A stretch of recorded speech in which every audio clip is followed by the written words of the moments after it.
Hallelujah. मी pastor Jaymala तुमच्या पुढे सुंदर असं एक वचन घेऊन आलेले आहे आणि वचन आहे मलाकी जुना करार अध्याय 4 वचन 1 ते 3 पर्यंत. हालेलुया. हालेलुया. पहा, परमेश्वराचा दिवस येत आहे. काय लिहिलंय? परमेश्वराचा दिवस येत आहे. आमेन. हालेलुया. हालेलुया. हालेलुया. तो हालेलुया. दिवस कसा आहे? भट्टी सारखा तप्त दिवस येत आहे. भट्टी कशी भट्टी पेटवतात त्याच्यापेक्षा भयानक. आपण आमेन बोलतोय.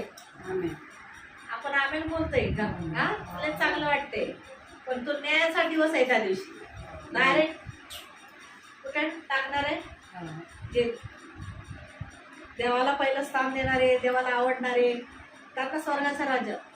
ज्यांनी देवाला मजाकवर घेतलं त्यांना नंतर काय, मग तो भट्टीचा दिवस आहे. म्हणजे उचलायचं आणि टाकायचं त्याच्यात. डायरेक्ट असं नाही आहे. हालेलुया. हालेलुया. डायरेक्ट आपण आमेन बोलताना ना जरा घाबरायचं की मी परफेक्ट आहे का अजून देवामध्ये. हालेलुया. हालेलुया. म्हणून देवाने संधी दिलेली आपल्याला की परफेक्ट वागावं आणि स्वर्गाच्या राज्यात जावं. म्हणून देवाची इच्छा आहे. योहान 3:16 मध्ये सांगितले नवीन करारामध्ये की देवाने जगावर एवढी प्रीती केली की त्याने आपला एकुलता एक पुत्र आपल्याला दिला, अशासाठी की जो कोणी त्याच्यावर विश्वास ठेवतो तसा नाश होऊ नये तर त्याला सार्वकालिक जीवन मिळावं. नाश म्हणजे माहिती आहे ना, मग नरकामध्ये जाणार नाशच आहे ना. मग हालेलुया. इथे संधी आहे आपल्याला. हालेलुया. हालेलुया. हालेलुया. हालेलुया. तर कसा दिवस येत आहे? तो भट्टीसारखा तप्त दिवस येत आहे. सर्व गर्विष्ठ व सर्व दुराचारी धसकट बनतील. तो येणारा दिवस त्यात जाळून टाकील. त्यांचे मूळ फांदी वगैरे काहीच राहू देणार नाही, असं सेनाधीश परमेश्वर म्हणतो. देव काय म्हणतोय? जे गर्विष्ठ आहेत, जे दुराचारी आहेत, देवाला जाणून पण पाप करतायत, देव माहिती आहे तरी पण देवाला महत्व देत नाहीयेत, हलक्यावर घेत आहेत. काय नाही होत. देवाला माहिती आहे माझी मजबुरी. प्रार्थना सोडून मजबुरी माहिती आहे का देवाला? परमेश्वराचं वचन सांगतं निर्गमन अध्याय 20 मध्ये 10 आज्ञा दिलेले आहेत. काय लिहिलेलं आहे? 6 दिवस सर्व कामकाज केले परमेश्वराने, पण 7वा दिवस विसावा घेतलेला आहे. तो शपथ देऊन आशीर्वाद देऊन पवित्र केलेला आहे.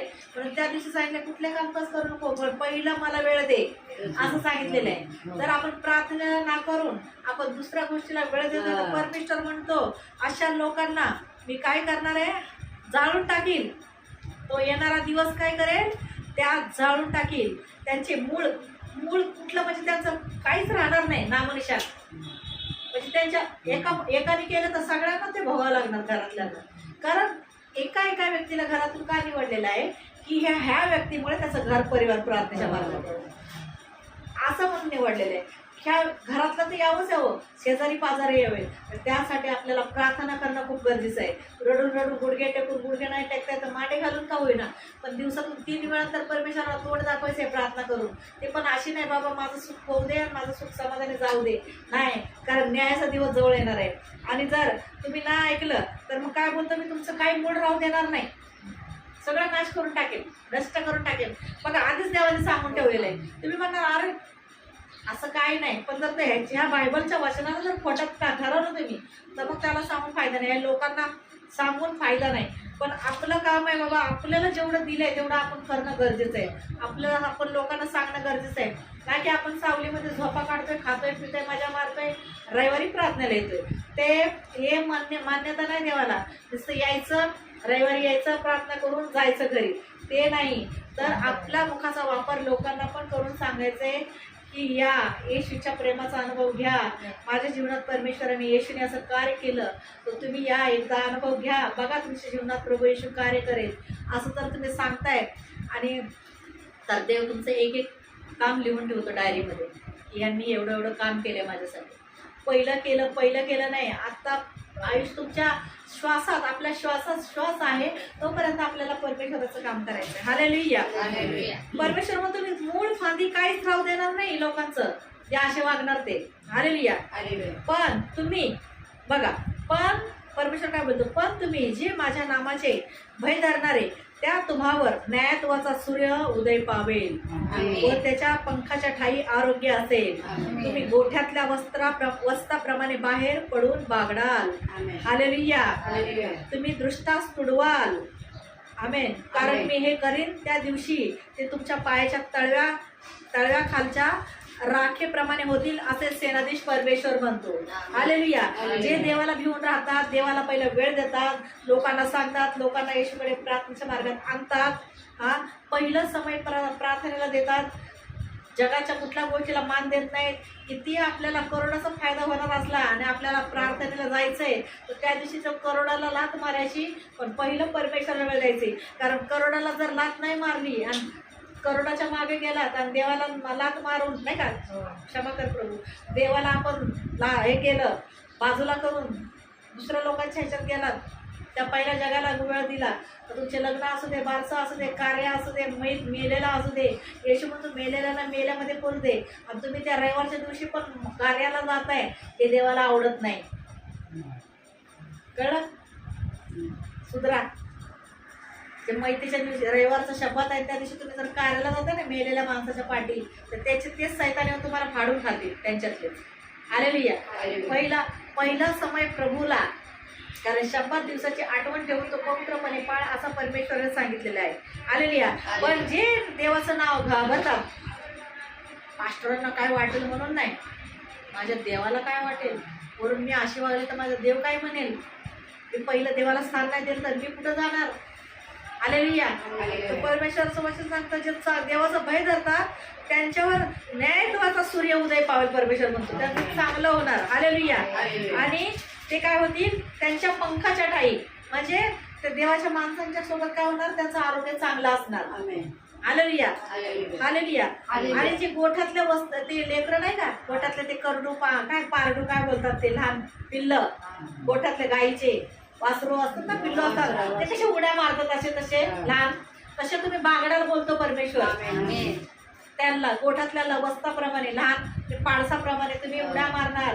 अशा त्या मेलेल्या म्हाताऱ्या बैलासारखं नाही वागणार, उड्या मारत राहणार, खुशीने राहणार, आनंदी राहणार, आणि जग बघल तुम्हाला आणि देवाच्या नावाचे गौरव करेल. हालेलुया. आणि तुम्ही काय करणार, दृष्ट लोकांना, दृष्ट गोष्टींना तुडवाल पायाखाली, म्हणजे आजाराला तुडवाल, कर्जाला तुडवाल, तुमच्या मार्गातल्या सर्व अडथळा संकटाला तुडवाल. कारण कसे तुम्ही देवाचं भय धरता, देवाला घाबरता, देवाला पहिलं स्थान देता, जगाला स्थान देत नाही. तुमचं मन प्रार्थनेला आलंय, लग्न बाहेर ध्यान आहे, कधी संपतंय वचन, कधी आम्ही जाऊ तिकडं, देव म्हणून तुझं मन हे धन नाही, जिथं तुझं धन आहे, म्हणजे प्रार्थना आपलं धन आहे, वचन आपलं धन आहे, तरच तुझं मन तिथे लागेल. नाही तर मनी नाही भाव आणि देवा मला पाव.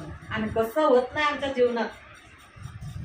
तर आणि ज्यांच्या जीवनात तुम्ही सगळं चांगले वागताय, सगळं करताय, अजूनही काही घडत नाही, अजूनही काही घडत नाही, पण देवाला द्यायचंय, देव सबर बघतो. देवाला देवाची इच्छा आहे की माझ्या लेकराचा कुठल्याच लेकराचा नाश होऊ नये, तर माझे लेकरं भिकारी नाव राहिले नाही पाहिजे, दलिंदर राहिले नाही पाहिजे, तर कसे दारिद्र्य नाही राहिले पाहिजे. तर क्रांतिकारक दुसरे पत्र अध्याय 8 वचन सांगतं, तुमच्या प्रभू येशू ख्रिस्ताची कृपा तुम्हाला माहित आहे, तो धनवान असता तुमच्यासाठी दरिद्र झाला, अशा हेतूने की त्याच्या दारिद्र्याने तुम्हाला धनवान असावे.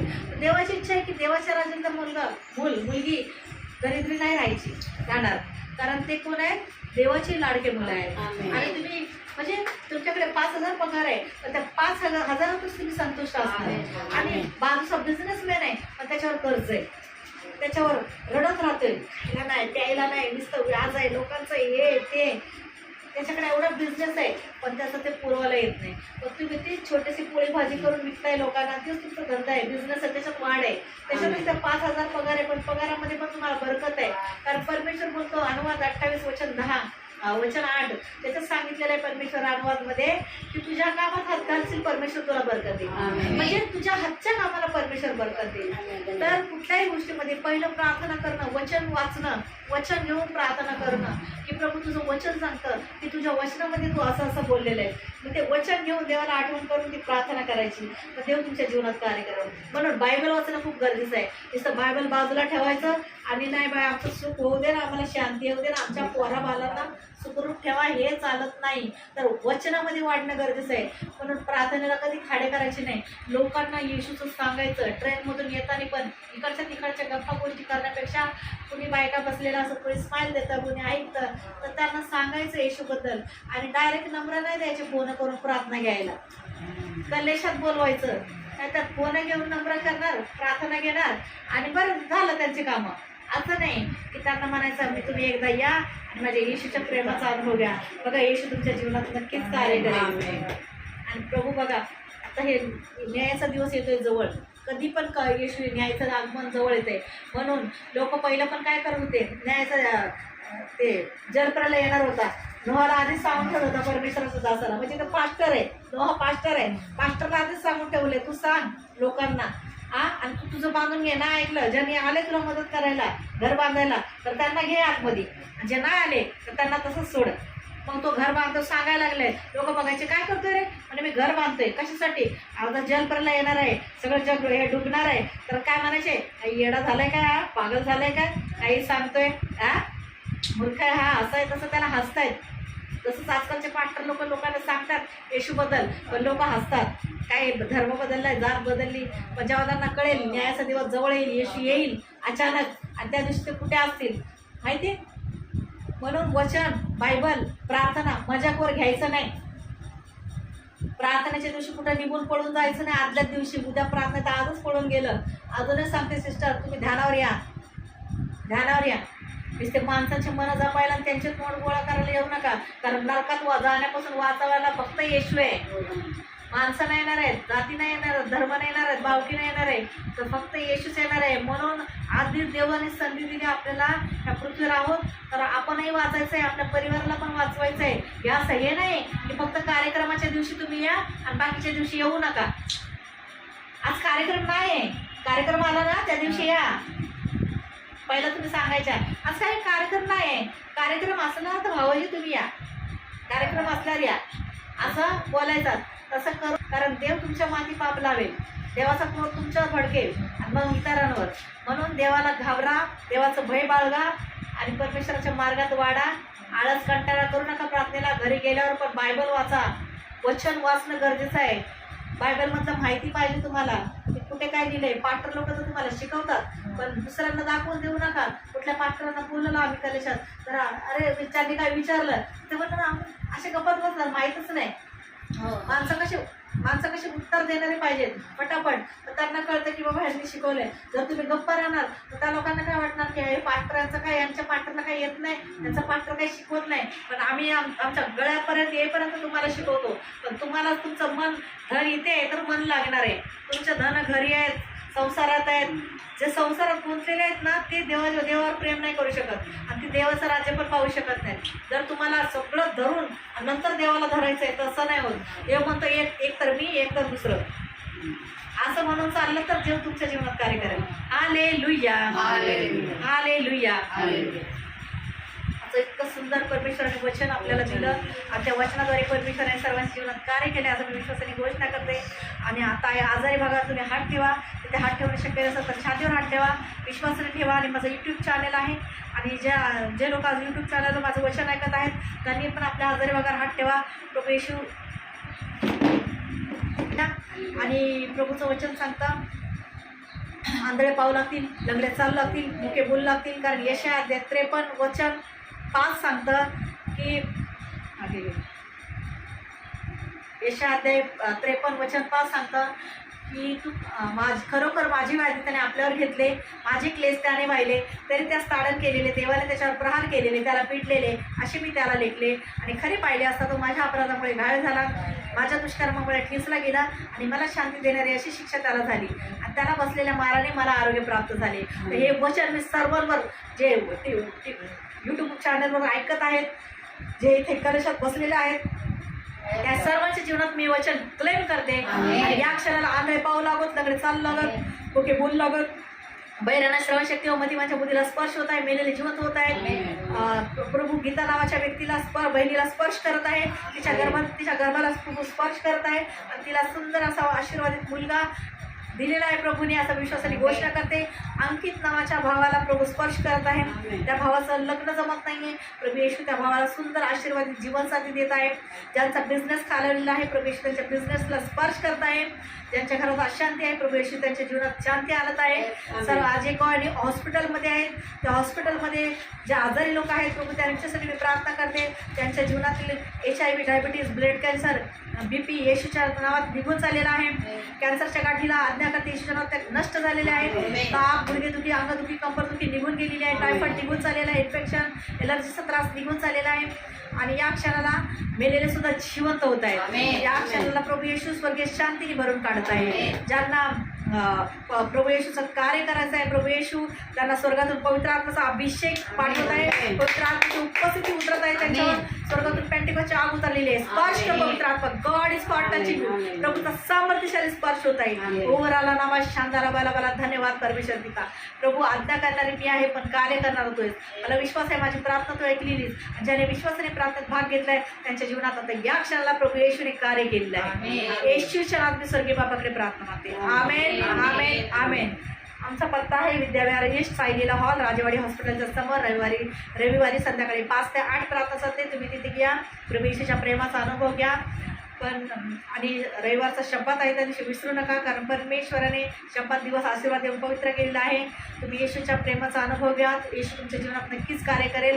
आणि प्रभू येशू शांतीने भरलेला परमेश्वर आहे. तो जात धर्म नाही तर हृदय आणि मन परिवर्तन करायला आलेला आहे, कारण तोच जिवंत परमेश्वर आहे. येशू मार्ग, सत्य, जीवन येशू आहे. म्हणून माझ्या गोंडस बालमित्रांनो, प्रभू येशूकडे या आणि प्रभू येशूच्या प्रेमाचा अनुभव घ्या. येशू तुमच्यावर खूप प्रेम करतो. येशूने माझ्यावर प्रेम केलं, येशू तुमच्यावरही खूप प्रेम करतो. येशू शांतीचं प्रतीक आहे. येशू शांतीने भरलेला परमेश्वर आहे. तो तुमच्यावर खूप प्रेम करतो. I love you Lord, I love you Jesus, I love you Holy Spirit. God bless you. Praise the Lord. प्रभू येशू शांती असतो तुम्हाला. आमेन. I love you Jesus.